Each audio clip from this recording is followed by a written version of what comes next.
Okay, we're on. Am I audible? Do I sound like you can hear me clearly? Why can't you see me? I can't see you too well, but I can hear you. Wave your hand. Yes, I see you move. I see you move. It worked. Nobody moved. Nobody moved from wherever they are. Everybody, all of you are in the right place. So this is take 25 of Stories with Shastri, and I'm very, very happy to have Anuj coming on and talking to us about memes and internet culture, and let's see what we can try to do with that. It's been great. I'm quite excited for this one. So I don't know how to start this one, but then I'm going to start with asking you to let people know a little bit more about you. My biggest project in life is Meme Regime, which is essentially a curation of memes in an art gallery. And the end goal of that project, along with my life, is to bring memes into like museums of contemporary art. I'd eventually like landmark them as a piece of contemporary art in our time.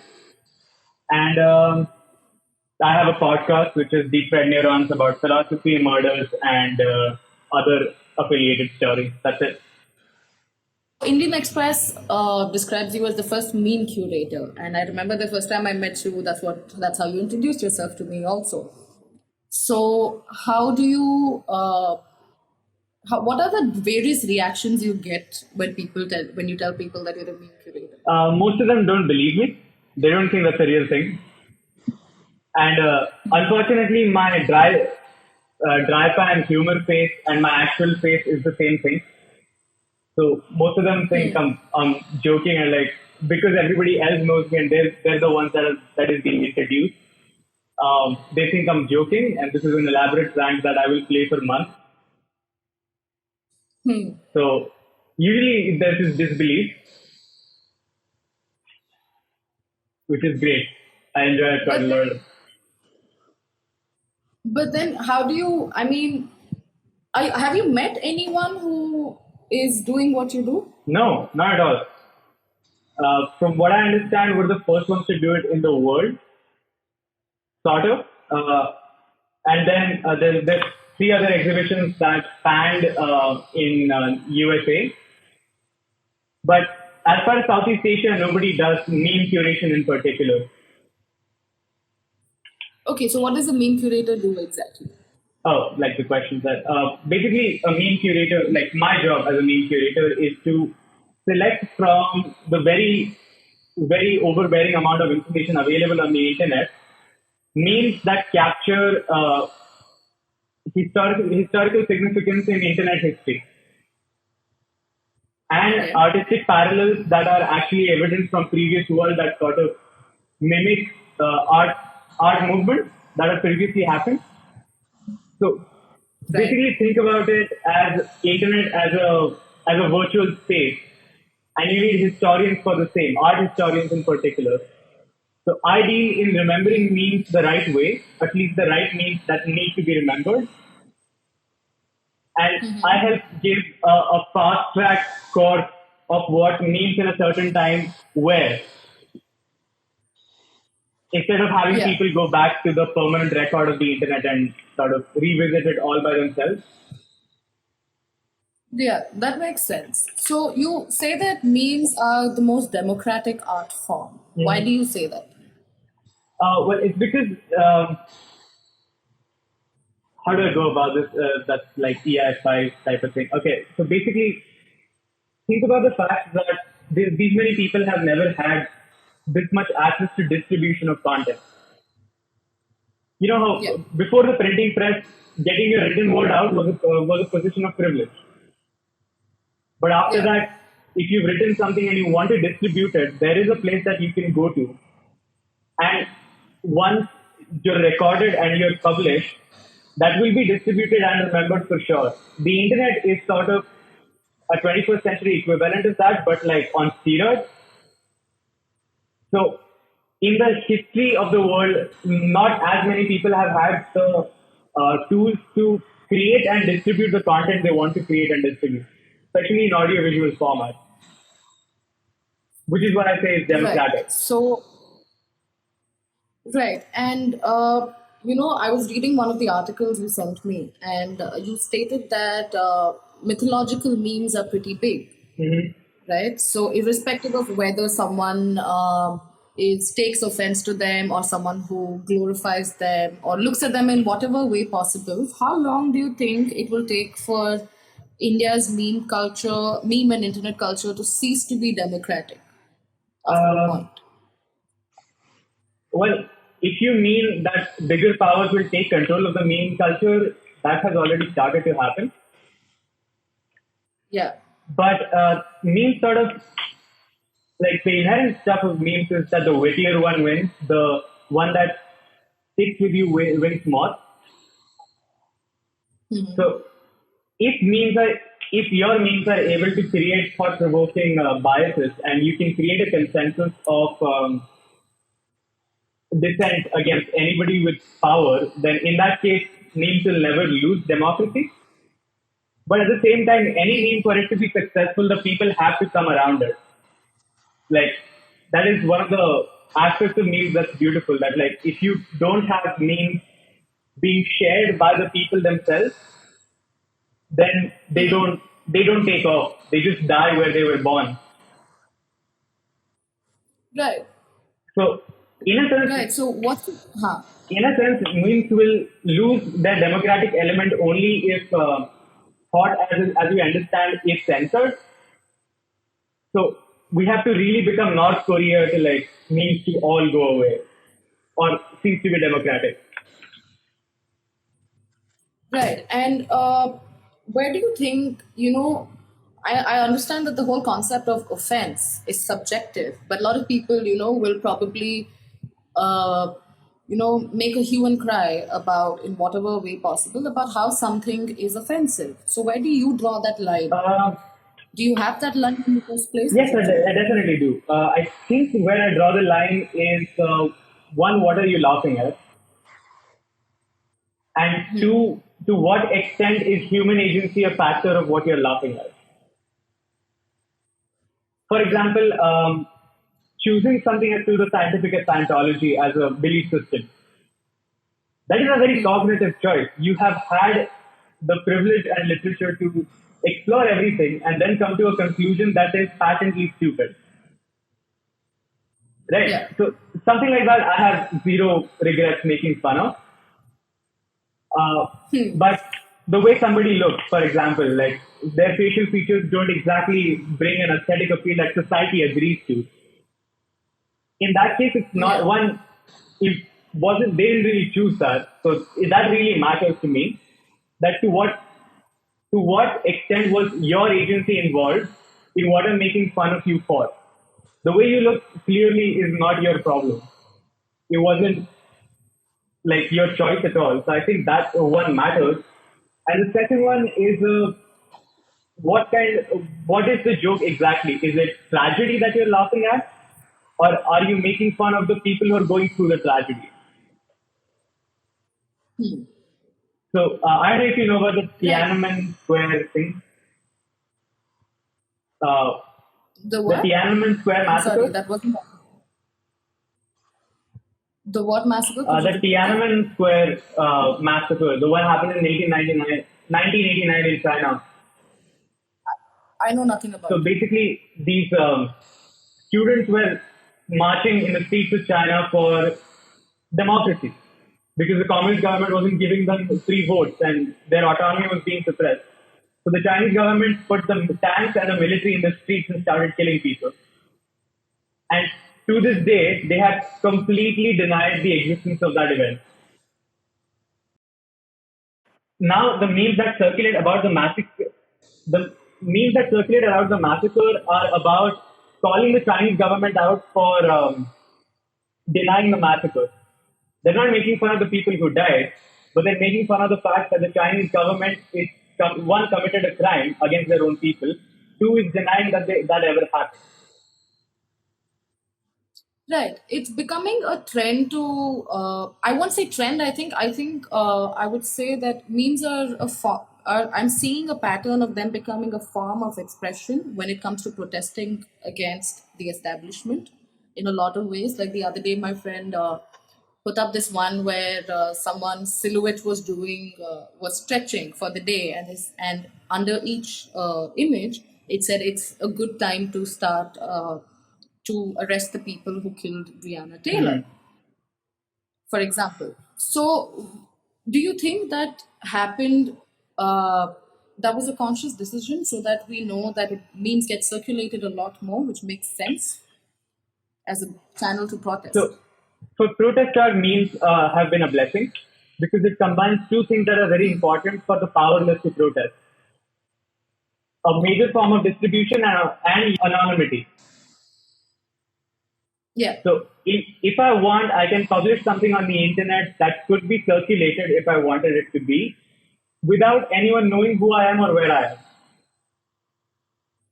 Which Yeah. means that I don't have any accountability for the message that is going out, which really sets me free in the sense that I can say whatever I want against the people in power. Which is why Yes. memes are such a big part of protest culture in like our times, because even Hong Kong protests, people started sharing Pepe's images inside Hong Kong. Like they built 8 feet size posters and they would carry them around for Yeah, I think yeah, exactly. Yeah. So memes on that front were very, very, very essential, that they combine anonymity and accountlessness separate from a person, which is why you can publish a message that is inflammatory and not have consequences. And of course, it spreads faster because if everyone agrees with your issue. But the flip side of that is that they can also be used to spread anti-Semitism, which is a pretty widely done thing. So memes, as I see it, are a war, and your brain and your opinions are is the battlefield basically. Both Yeah. sides are fighting for the control over your agency through the information that they feed you. Do you think memes are educational?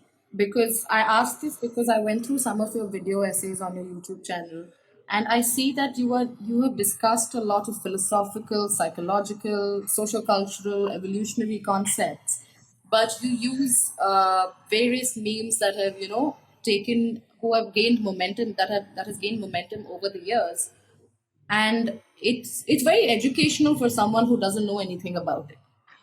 So was that the intention behind it, or is that why you think memes are educational? Definitely, I believe memes are one of the most efficient educational tools that we have at our disposal. Because in the end, like the way Richard Dawkins describes it, it is a behavior or a burst of information that happens to be coagulated and put in front of you so that you can quickly consume it. And then it moves on to the other person to give the same information. And then you can spread that information ahead. That's the nature of them. And that's why Right. they're a very powerful educational tool. And to be honest, World War II history majorly I've learned through memes. Really? Yeah. Like, I the No, go the on. absurdity of how the history makes such good memes that that's how you can learn entire periods of history. For example, the tanks that used to go inside water neck deep and then come out. I think it's called the Panzer Mark III. And there was an image on the internet that says, "Do you want anything from McDonald's?" And it's just a tank poking outside water with its barrel outside. And that's how I went on to an entire rabbit hole of what tank it is. I also learned that Pepsi got paid in warships by the Soviet Union, and they were Yeah. the biggest military for about a year in 1989 because they had 6 warships as payment by Soviet Union. So Wow, I didn't know that. I knew about Fanta or Mirinda, one of them being invented around yeah, the world so because they didn't want to consume, I think, Coke or Pepsi or one of them. so Fanta was made by the Nazis as a national aerated drink as a replacement for Coca-Cola. Yeah, I And it was read really something big. about that. That's pretty interesting. Yeah, I think the meme sort of took over and like it died when John Oliver did a video about it. I think John Oliver did like a 2-minute video about how just Fanta and Nazism are tied for birth, and that's when the meme sort of went overboard, and then everybody stopped talking about it. But till then, it was a huge thing. Right. I went through one of the video essays that I went through, and also one of your episodes. You speak about, the something about genetic memes. Now, I've heard of various types of memes, but I don't know what genetic memes means as a term. Okay, so basically, So, could you explain that? basically, this goes back to the etymology of the word meme itself. Where does the word meme come from? The word meme was coined by Richard Dawkins in 1971, and the book that he was doing it in was The Selfish Gene. So he was Yes. talking about genetics, and between his research, he came across behaviors, for example, cooking, or Yeah. something as odd as kissing, that sort of had no evolutionary necessity, but it was carried on in human culture and had no genetic basis either. There is no genetic reason for us to know kissing. It's just something we practice socially. But it comes naturally to us now. Yeah. So he sort of implied that um, there is a non-genetic trope within human culture and animal culture that travels from generation to generation without any genetic basis. And he named that as meme. So the way memes travel, even internet memes, the way they travel, is that they have a lifespan and they travel like their genes. The fittest meme, the fittest idea for a society to travel is the only one that will travel. The other ideas will die out and they will stop being shared. That's a very interesting way to look at it. I've never seen it like that. How do you, why, okay, let me start with why. Why do you look at it in such a way where you're also educating people about it? So why do you look at memes from a philosophical point of view? I mean, a lot of free time, number one. But Okay, uh, other other than that. than that, because I feel like educating the masses has been one of the biggest challenges in the world in general.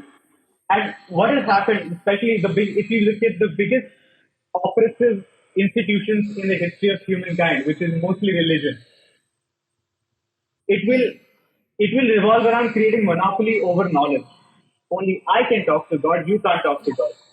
Which is why there's a difference between us. Yeah. Only I have the nuclear weapon, you don't have the nuclear weapon. That's why there's a difference between us. And that's how people sort of create these oppressive systems. And I believe that education, specifically chaotic amounts of knowledge being uh, present across people's minds, sort of democratizes the process of dictating the purpose of your life.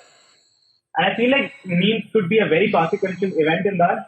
As to it could equip you to question your government the right way. It could equip you to know your rights when you go to the doctor, things like that. And it could just educate you about history. And I feel like, especially because if you educate them through a philosophical lens and use this and preserve this cultural thing that we've arrived at in the internet age, I believe we could actually bring a lot of positive change ahead in the future. Right. I think that's it, all I have to say about that. And there's a comment that's very interesting. Someone just said that counterattack by Coca-Cola, they introduced kombucha as one of their products in Russia, which was a pretty common drink consumed in Russia as a way to combat anti-colonization. That's pretty good. Wow, okay. So coming to, religion, and you talking about how mythological memes have become huge. Why do you think that is?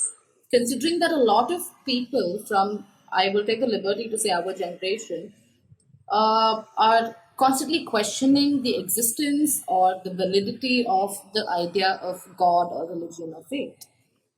Well, people from our generation are doing that, and mythological memes are sort of a symptom of that. And I feel like it goes back to the postmodernist view of looking at things in general, that like on a long enough timeline, the institutions that you've built and look back in history will seem to be less idealistic than before. And that's the journey in philosophy that we've done since the Enlightenment age. We have glorified these institutions that have existed for the longest time, and their influence and their image has decayed over time. Especially the lockdown has been really bad for celebrities because their power over their people has sort of reduced. People don't worship them anymore. And Yeah. slowly but surely, memes are a way to question the institutions that have been age old and still have an unnecessary amount of influence over people. For example, Yogi Adityanath very clearly based his entire campaign on his religious appeal. Yes. And that is consequential because religion still has a hold in over an entire state, and our majoritarian government is sort of supporting this ideology where your religion could matter for your politics when separation of church and state is something we agreed upon 70 years ago. So I feel like that adds up, and memes are a very effective way to counter that argument that like this institution has any relevance. Right. What's your take on the ideal world? On the what? On the ideal world, what's your take on it? Because you speak about it in your video essays quite a bit. So I mean, it's an idea I learned from Plato, and he talks about how there is a chair that you sit on, and there is an idea of a chair that has been passed on to you that you copy to sit on. And the chair that you make is actually an inferior copy of the chair that was in your head, the idea of the chair. So I feel like that is a consequential difference that we were not taught as children, as a generation. And we were told that pragmatism is not necessary for us. You can do anything you want, you can learn any instrument you want, and then suddenly in teenage we were told pragmatism is important. Right. I don't remember till 7th grade my parents giving me any semblance of reality. All of the reality I saw was something I observed outside the house, brought it inside the house, and the discussion was shut down. And this continues to this day. For example, we don't talk about sex. We don't talk about casteist violence in houses that are privileged. Yes. We just tell people to stay away from something because they're unknown or uncertain. And I feel like that is a consequential difference between how you are raised and how you are as an adult. And that cognitive dissonance sort of brings the ideal world into the picture because everybody's frustrated today because they were promised the real world to be something else, and that was the ideal world. And that's not what they got. How do you see the internet culture evolving and changing over time, considering that one generation tells the other generation about something, and the other generation finally, like you said in one of your essays, Googles it and checks whether it's right or wrong. So how do you think you see the internet culture from what it was, what it is today, and how do you think it will change in the future? What it was essentially a place of business. That's how it started. And then some people in HR had the brilliant idea of letting workers have unsupervised time on AOL, which is what AOL was made for. It was made for companies so that their employees can talk about the other customers they service. Then within these small microcosms that people were talking about, they realized that we don't have to talk about business if our superiors aren't here. They're using these people in these products, these distribution mechanisms, to share jokes, and they were just talking shit about their superiors and things like that. Basically, it became a permanent record of whatever you want to do. And then online forums came along so that you could talk about that to an amplified degree to the entire world with a computer. And by 2010, we sort of realized the power of that. And 2010 to 2013, we just make silly jokes. We sort of flirting with the idea of just putting your opinion out there, which is why you see very innocent memes about Yeah. the potato chips are over or something like, you know, demotivational post. A motivational picture is a demotivational quote. A very simple joke. Yeah. Because the culture was still Yeah. learning to adapt to an amplified voice where everybody can hear what you're saying. And after that, people realized the kind of power they have by the year 2014, and then they use that to sort of spread awareness about things that they've learned before. Education gets better, and then memes by themselves become a more complicated format where they're referring to the history of the real world, history of the entire internet itself, and it's a big combination of the two. And as we progress into 2020, some memes have decayed into something that they're not completely recognized as. For example, Doge is a meme that's a form of posting by itself now. Like Doge posting is a real thing. I think LR333.8 does that posting, and of course, Le Doge meme is Yeah. is another page that just posts Doge images. And one of the most popular formats is looking at the history of the world more cynically. So we're still in a place where we're questioning where we came from. And I believe that in the next Right. 5 years, we'll be questioning where we are in time, especially given COVID and the pandemic. Like that's the new trend that questioning where we are becomes a big thing. It's already happening with the police brutality protests gaining weight in America and now forming a culture of anti-police behavior in India. And I believe Yeah. towards the future, it will sort of ingrain. For example, phones will become a part of your body. It's something you can't separate from your body. I think we're not very far away from that future, maybe 20 years. Right. And speaking of, so I'll be very honest. So I didn't know how to pronounce Doge up until now when you said it, and I was like, okay, cool. Yeah, and someone also just said I thought it was pronounced as Dodge. I was like, Dodge, dog, what is it? I was, up to speed with all the language, and then I just keep learning new words, and now I feel like I can't, catch the drift anymore. What do you think about self-deprecation as a form of expression in memes? So one of the things about the internet culture is that it's unforgivingly permanent in its record keeping. Like if you posted something, it's gonna be there. Somebody somewhere has a record of what you said in May 4th, 2013. That you don't remember. It was Yeah. probably problematic now than it was before. And self-deprecation is sort of a shield about that you yourself accept that you're not a perfect person. It has a history in meme culture. For example, I think Depressed Bear was the first meme that explored self-deprecation. And it was a meme where people would sort of admit the cringy shit they've done in the past. For example, somebody remembers that the first person that they ever slept with was their cousin. And they didn't know it was wrong at the time because they were 14. They accepted that through the cringy bear. And they sort of came forward to accept that they're not a perfect person. And that was the first layer. After that, another conversation that really got amplified because of the internet is that I don't feel fine, but it's not okay to talk with my parents. My parents say I shouldn't tell my friends either. I tell somebody on the internet and we find how many of us feel broken and alone and like just our mental health is fucked because of the internet. Not because of the internet, because of Yeah. the way we're raised. And the internet helps us find a solace in other people who also feel the same way. They don't feel okay. And self-deprecation is a way to accept that you're not okay. It's working towards creating a culture where you can say that and everybody could be just fine with that. They're just listening and observing and learning.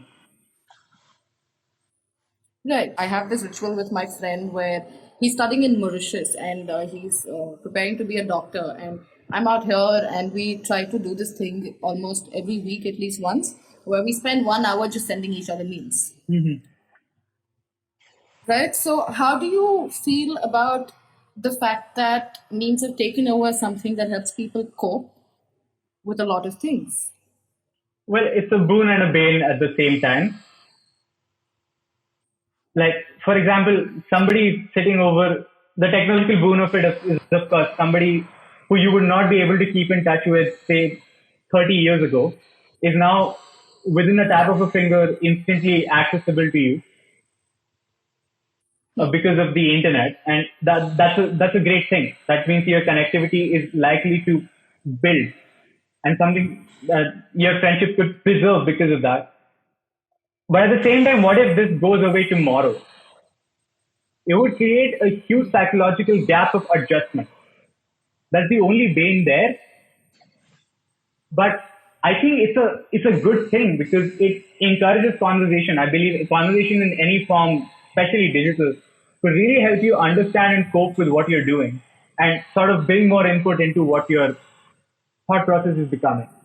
To this, there is a very textbook answer, and I understand if it's confusing because it genuinely is. I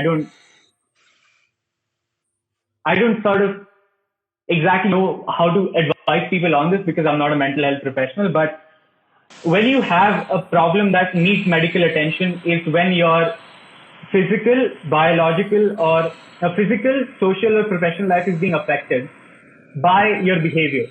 So if you think you using your phone is affecting your productivity to the extent that you could lose your job, or it's causing you cut ties with your friends who are accessible to you in your nearby periphery, or it's actually causing back pain or neck pain, or it's causing your eyes to go sore or causing them to burn, in that case, I believe that you do need help to leave the phone alone. But till then, it's okay. Let your friend know how you're feeling. Share memes in the way that you have a mood. How do you describe yourself beyond someone who consumes and distributes and educates people via digital content? It's sort of tied with my identity at this point. Like that's what people know me for. But at the same time, I sort of describe myself to be in a constant information overload or seeking information overload. I was a curious child, and I've sort of managed not to let that die. So usually I just describe myself as a curious person in the absence of the internet context. How do you pick and decide what information to consume online in a way to, also know and be rational about it, I would say, or, to protect your sanity because there's so much that you can't pick what affects you how? Okay, so now we've gone into a question that's much larger than what we're discussing, which is just memes.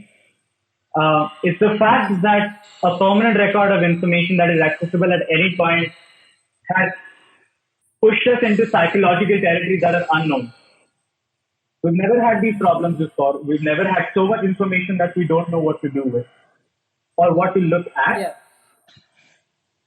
So one of the things is that if it really affects you, if it gets you jumpy, if it is affecting your sleep cycle, step away, distract yourself from it. So count from 1 to 10 when you feel like you're restless because you're not around the screen.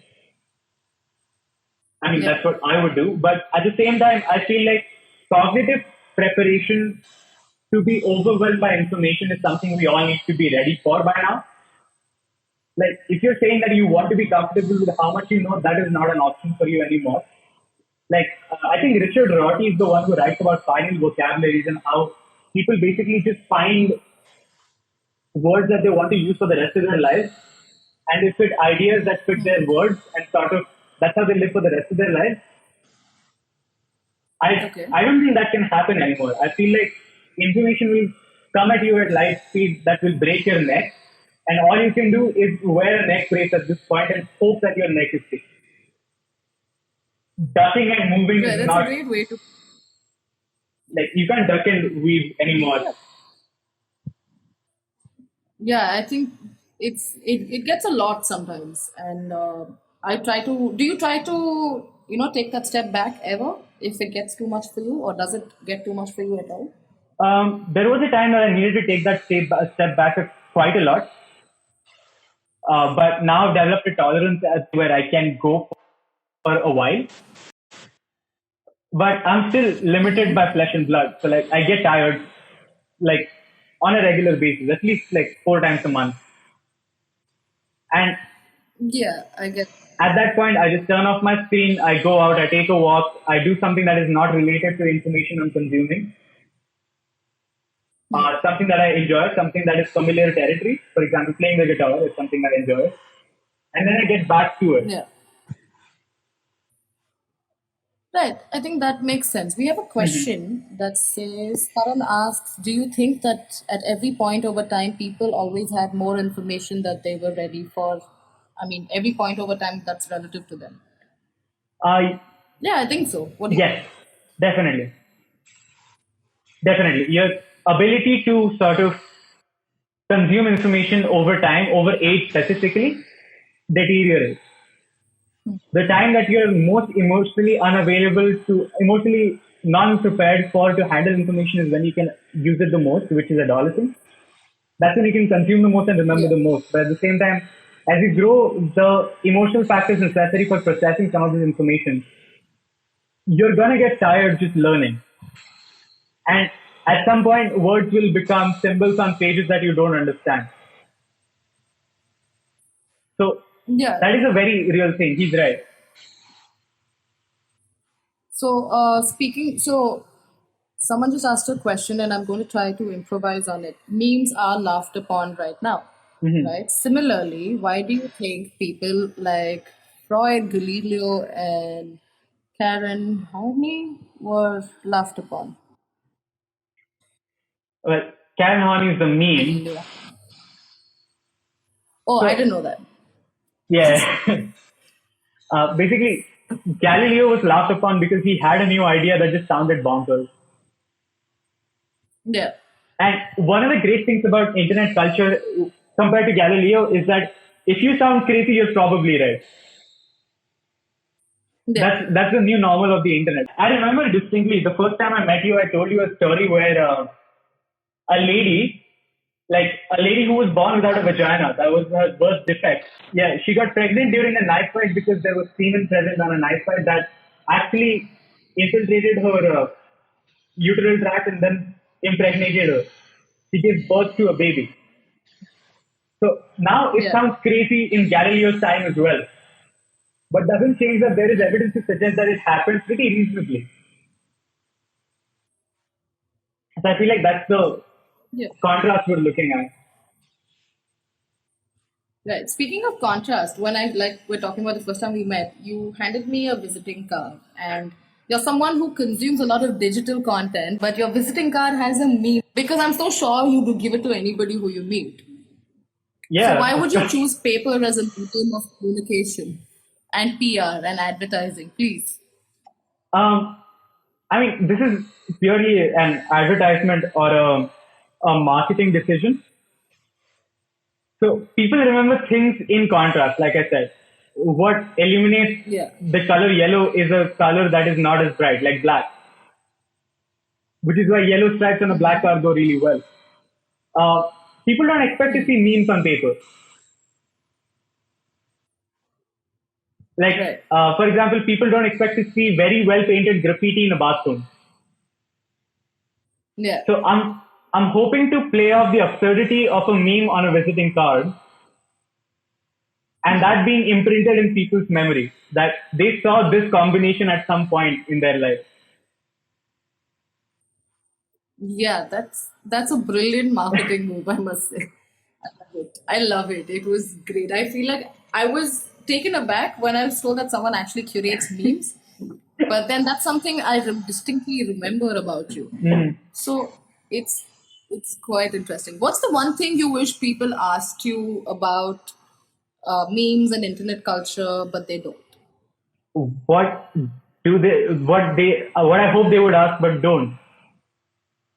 Yeah. That is an interesting one. Hold on.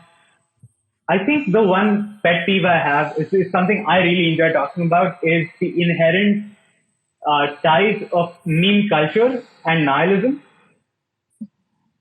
Because over time we've sort of changed.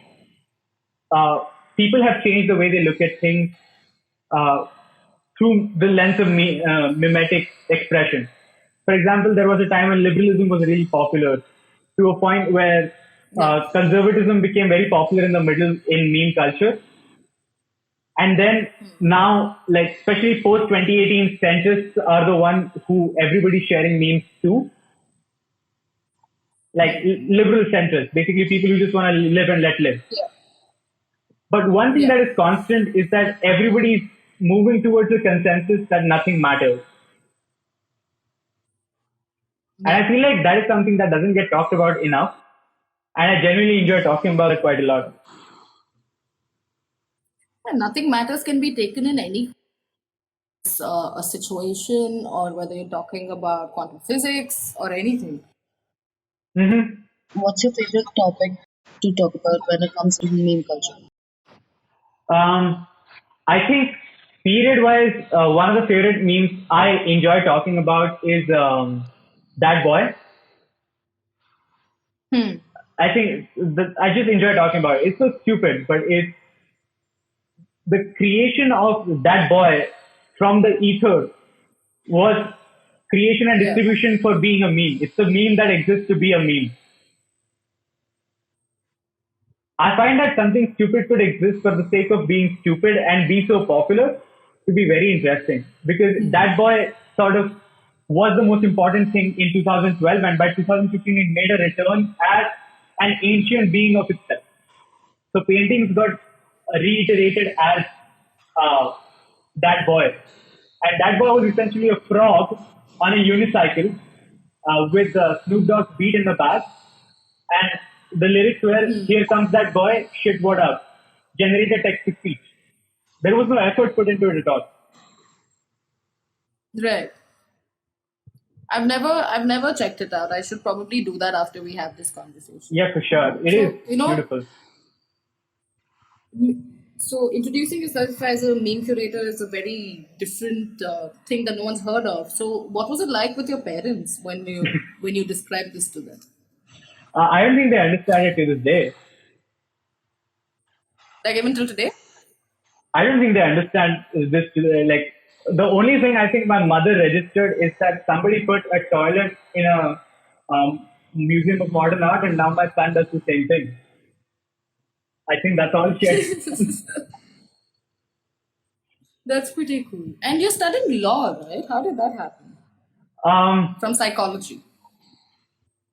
Well, mostly because I see copyright as the next big battle of memes. Like, I know that they can't shut down memes without copyright. That's the only ground of censorship that they have. When I say they, I mean the powerful, the people who are rich, the people who get hurt by dissent. And I feel like copyright law needs to be understood before the battle comes to it. But of course, I'm too late because of my own age. European Union has passed Article 13, which is essentially starting to ban memes on copyright grounds as a format by itself. Oh, Yeah. And India is working on a similar legislation. America has rejected any such claims so far, but YouTube has started to recognize even small amounts of created content to not be used for transformative content as we understand it. So copyright abuse is widespread even now.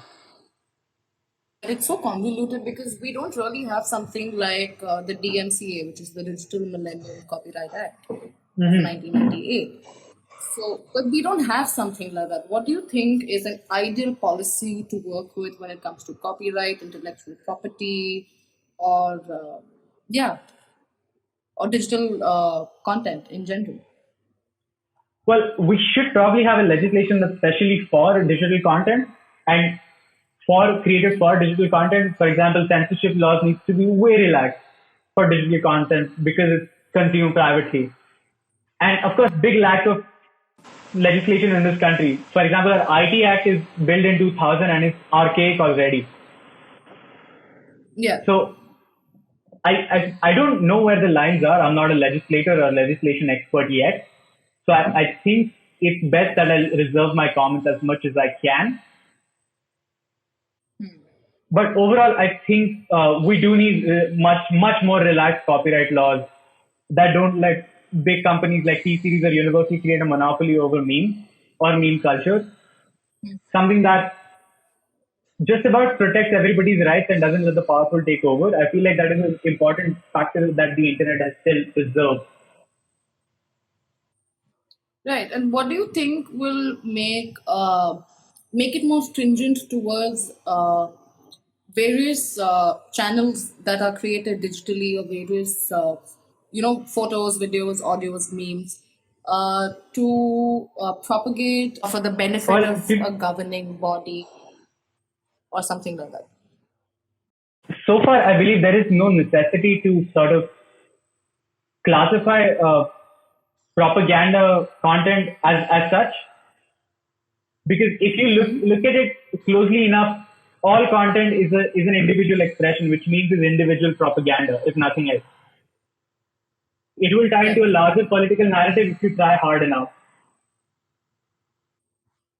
Right. And I feel like that is too broad a categorization to make, but there are ways to clearly incentivize things that are outright about political propaganda, or de-incentivize things that are outright for negative public propaganda. But I am strictly against regulation of content on that front. I understand some of it needs to be regulated, but like I want to spare my hand on it as well. Right. We have a question that asks whether you are more interested in memes on the internet that go viral, or cultural memes that are passed on for generations. That is a good question, to be honest. I'm actually interested more in the internet culture memes, because they speak volumes about the people my age. We're not restricted by the cohorts of like our age groups or genders or things like that. We obviously have much more to us than that. But I know I'll be remembered with the people I was contemporaries of age-wise. So I feel like those are the ones that I really care about. Because Peanut Butter Jelly Time is a sing-along song for people who were on the internet in the 2005. And in the 2015s, it sort of became about Doge and Pepe. So I generally care more about it just because it circulates around the people, the group of people I will be identified with, if nothing else. Right. So I think that answers the question. But cultural memes are pretty interesting. I feel like I care about them as well, just not as much as the other one. Right. And what's the one thing you want to, or you have tried to unlearn about consuming things on the internet, whether it's memes or whether it's videos or whether it's podcasts for that matter? Is there something you're trying to unlearn, or is there something that changed your perspective on something? Finding consensus. I feel like I've unlearned that quite a lot. Okay. I feel like finding consensus is the most important thing that I've learned from the internet. I know that internet is full of scumbags. Like at this point, I think nobody has doubts about that. You shouldn't believe everything on the internet because some people thrive on lying to you. 4chan actually did entire campaigns about misinformation, some of which included throwing iPhones into water. So, right. I've sort of learned that if you hear something, just because it's a new observation, which has credible sources to it, doesn't mean the narrative that it's bringing to you is also true. So, right. I think that's good. Finding conclusions about the consensus of who agrees what the larger narrative is something I've learned. And navigating the most reasonable thing to assume to be true is a lot more trickier than I usually thought it was, say, 5 years ago.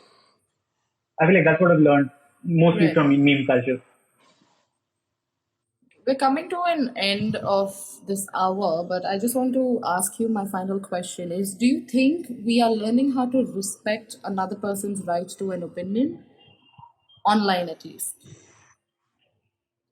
No. What do you think we can do? I mean, we can talk more. I think that's the only thing. There's no other way to that, because a lot of us get tired looking at everybody's opinions and then arguing about the same thing. But the key to human society, the essence of human society is repetition. I hope at some point we will stop being tired or learn to be tired by ourselves. Okay. And I think, is it Albert Camus? I think he's the one who said the way to survive the plague is decency. And by the plague, he means The way to survive. the way to survive the plague is decency. And I feel like we'll learn to be decent with time. And in the book, Right. of course, he's talking about the metaphorical plague, which is human life. But we're also in an actual plague. So I feel like that will teach us a few things. I mean, it's a horrible way to learn for a civilization to be decent to each other, but silver linings, I guess.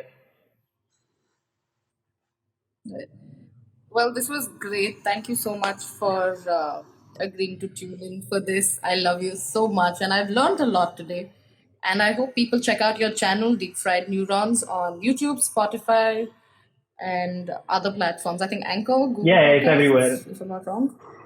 It's everywhere. So just look for Deep Fried Neurons, and you will understand a little more about Anuj's beautiful mind.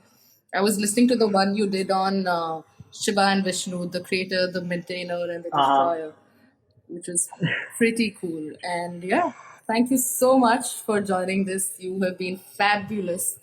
I hope you had a I good did. time. Thank you. Okay, Bye. bye. So that was Anuj Nakde, and this was, I think it was Nakde. Please forgive me if I mispronounced that one. This was about memes and internet culture. This is take 25 Stories with Shastri. I hope you enjoyed this. If you have any feedback, please let me know. Tell me what I can do better. If there's someone you think I can bring on, let me know.